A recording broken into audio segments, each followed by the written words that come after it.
Hello and welcome to my channel. My name's Rachel from Sew Round the Bend, and in today's video I'm going to show you how to make a notebook cover. So let's look at the supplies we're going to need.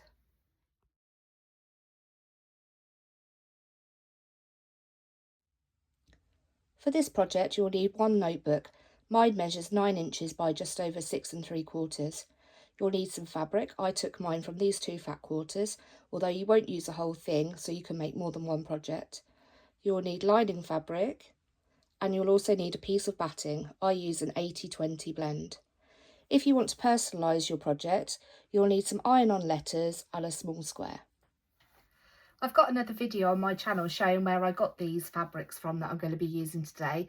This is actually the full bundle. If you're interested in watching that video, I shall link it down below. To get the right measurement for your fabric, you need to measure the book on 3 sides. This side, the spine and the back. Then add 1 inch. My book measured by 13 3/4, so I made my fabric 14 3/4 wide. The height of my book is 9 inches, so I also added 1 inch onto this measurement to make it 10 inches. To get your pieces for the patchwork cover, first take your fat quarter, fold it in half with the selvage along the top, straighten off this corner, and then cut 3 strips that are 2.5 inches wide. Do this for both fat quarters. As you can see, I've now cut out my strips to 2.5 inches wide, and I still have quite a lot of fabric left over, so I could probably make this project at least one more time. Out of these 2.5 inch strips, you need to subcut these into 2.5 inch squares. You're looking for 18 squares of each fabric.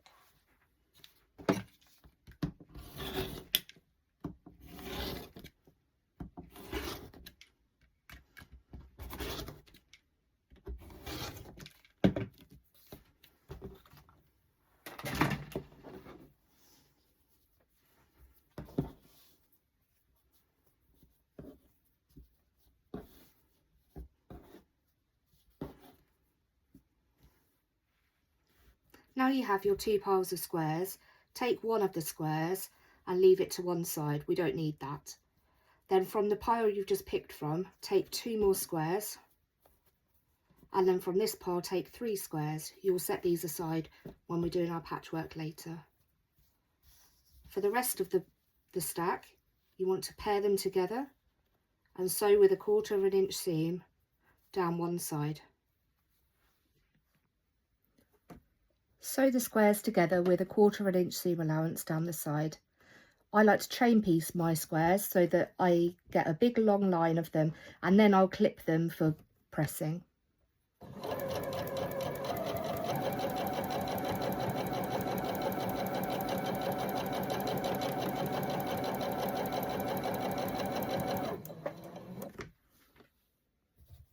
Now that we've got our long chain of squares, I'm going to cut them apart and press them to the dark side. So for this fabric, I'm going to press from the white to the orange. What we're aiming for here is a grid of 35 squares, and I'll show you how to do that in a minute. Now that you've gone ahead and pressed these, I want you to take 5 of them and leave them to one side. And then what we're going to do is we're going to pair these ones up and we're going to sew all of those. What's really important to do here is nest these seams. Because you've pressed one way to the dark side, when you alternate these fabrics, you should be able to nest these seams quite nicely. And I just stick a pin in that, and then I'll sew down here. Sew these groups of 2 and chain piece them like you did before.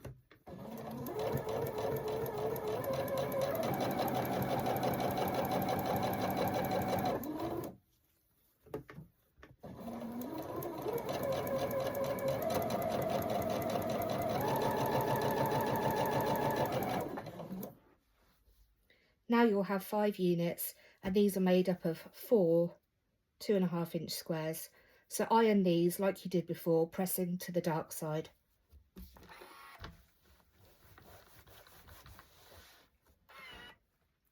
Now that you've pressed your strips, go back to the sets of 2 that I asked you to set aside earlier. Pin these together, nesting the seams once more, and go and sew these on the machine.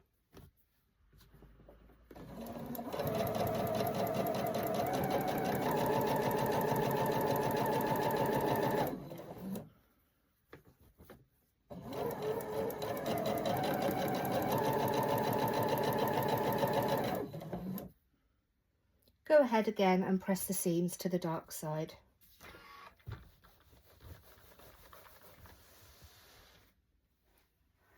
Now that you have your set of 6, go to the original 5 squares that we set aside right at the beginning.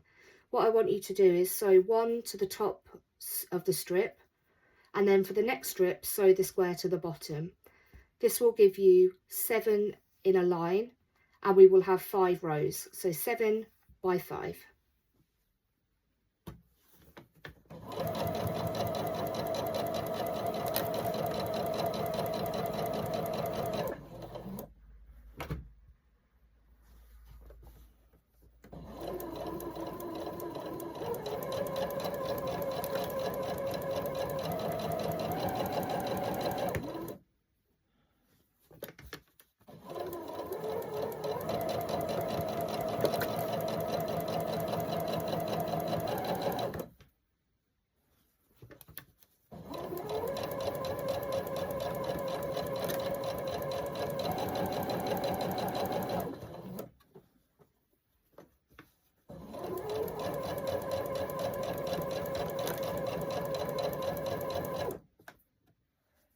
Now go ahead and iron these strips. Remember to press to the dark side. Now we have our 5 strips with 7 squares in each row. What I want you to do now is sew the rows together, remembering to nest the seams, and then once you've done that, press the seams open.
Now you've sewn them together, nesting the seams, you can see that the junctions are really quite good.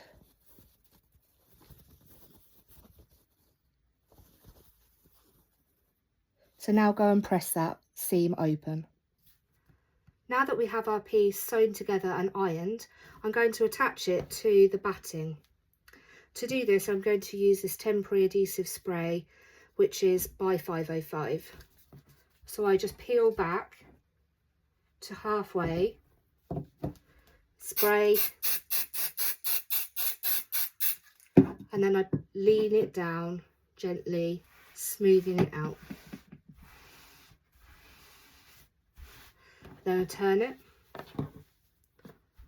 and do the same for the other side.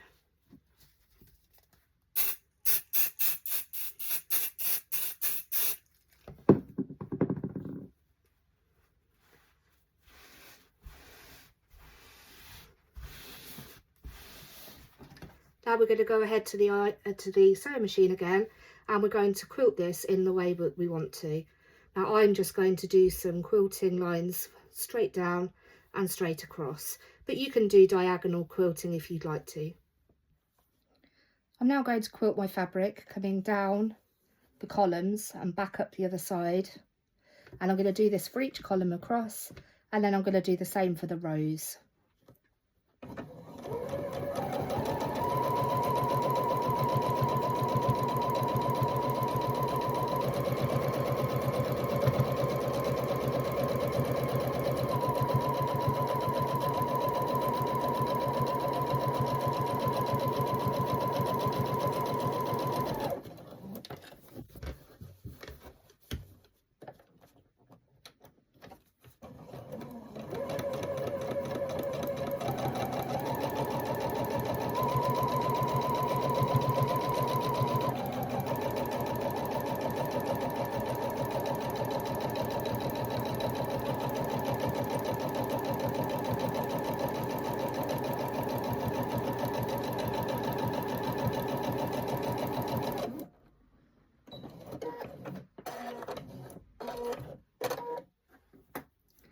Now that we've quilted our fabric, what we need to do is trim up our edges. I use my rotary cutter and a ruler, and I'm going to trim up these two sides.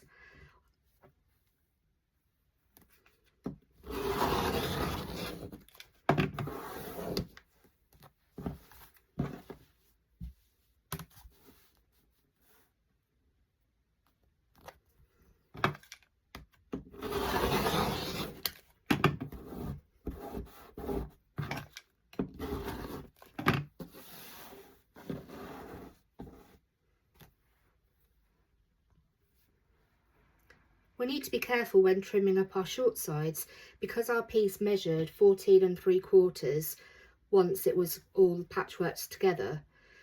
With the batting, you tend to lose a little bit, so what I like to do is give maybe 1/8 of an inch or so of batting on here, which will be hidden in the seam allowance.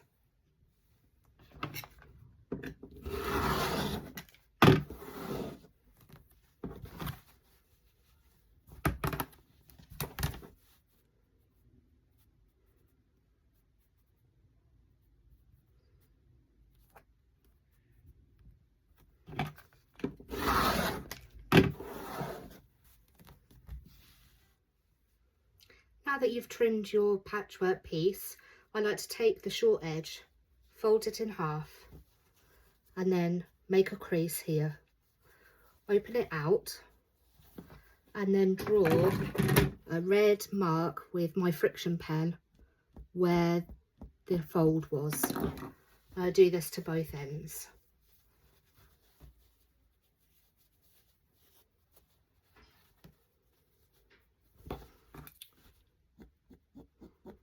We can now use these marks to make sure that we're cutting 5 inches on both sides, because the small side is slightly bigger than what it needs to be.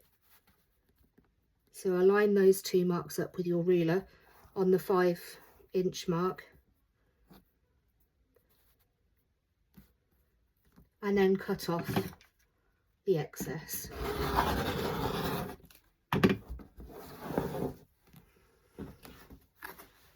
Turn it round and do the same thing.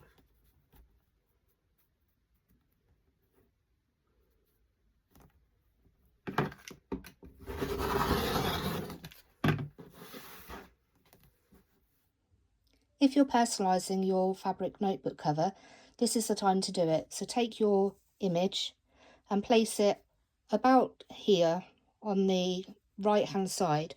Now remember, it's got to be on the right hand side, because when we sew this, then this will become the left hand side.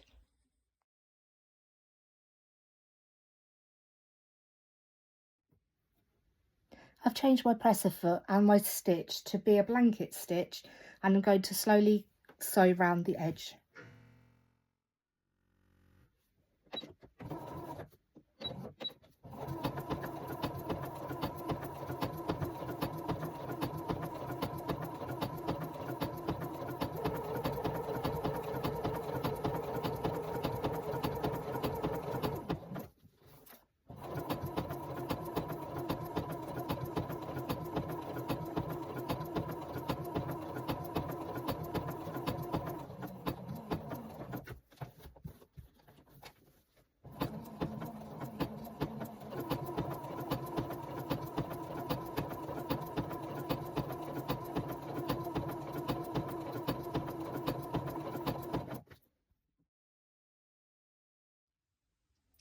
You'll now need 2 pieces that measure 5 inches by 10 inches.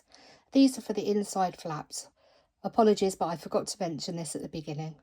What you're going to do is you're going to turn them under and press 1/4 of an inch from one side down the long side, and then you're going to turn it under again and press, and then you're going to take it to your sewing machine and sew all the way down there.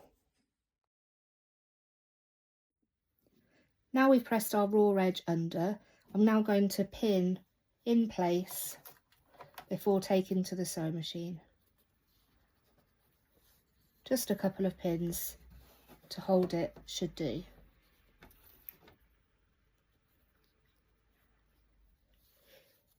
Sometimes it's actually easier to turn it under by more than 1/4 of an inch, so if that's easiest for you, then go ahead and do that.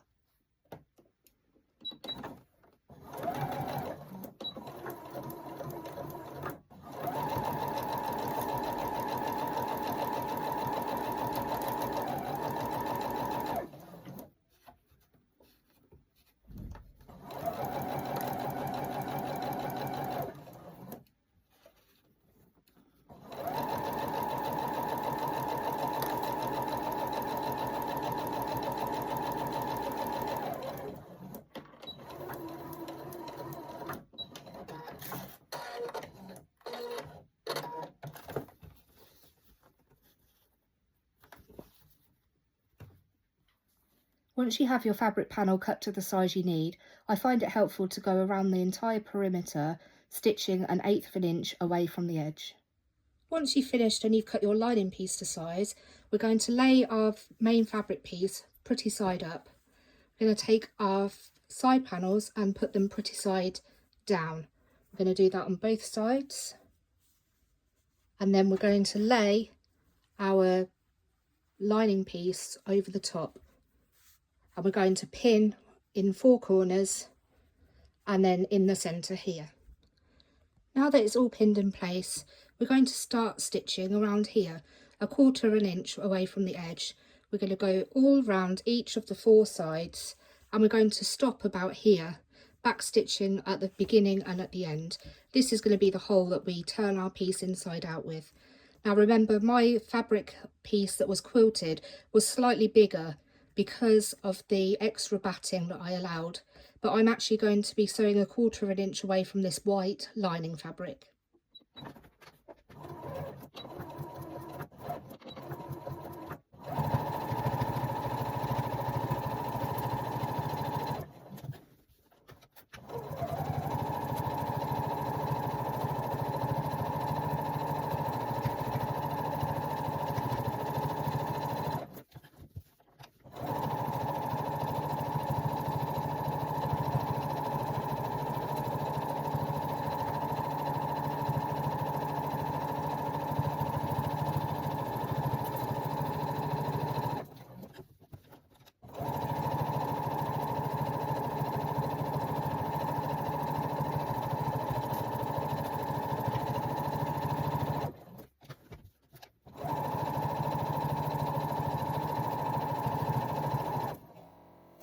Remember to leave your opening here. You need enough space to get your hand in.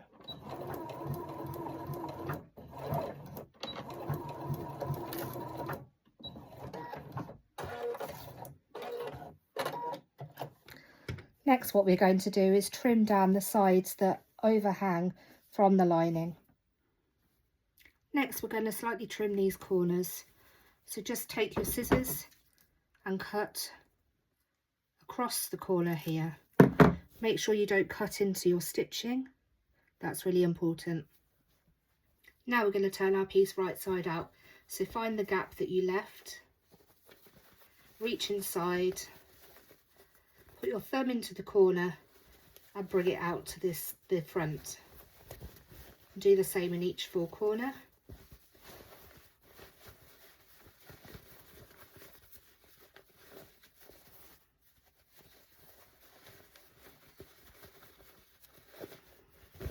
Okay, starting to look a bit better now. What I like to do is use a point turner into the hole and poke out each corner.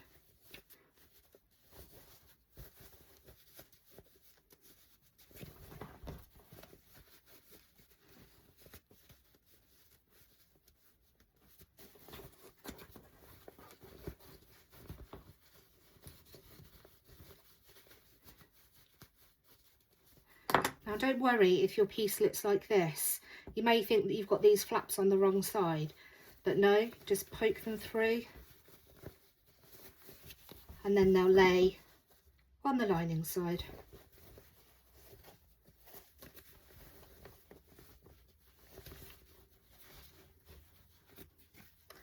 And there we have it. We're nearly done.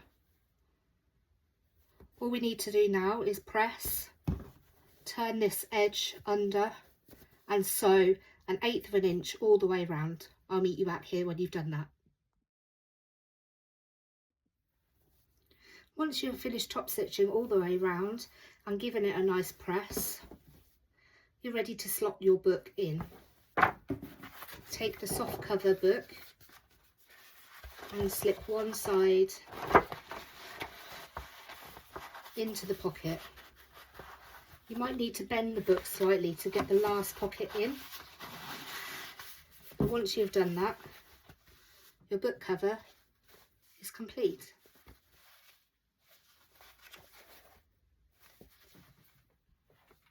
I hope you've enjoyed this project. I'm currently making a stack of these to give to my son's nursery teachers as a thank you present. I'll link to all the supplies that I can in the description box below, but if you would like to use the same notebook as me, they're found by looking for exercise books in The Range, which is a UK shop. If you don't get that book, all you need to do is add 1 inch to the height and 1 inch to the width of your book, and the project should work. I hope you've enjoyed this project and I hope you'll give it a go. If you have any questions, please leave them below in the comments box. Thank you for watching. Bye.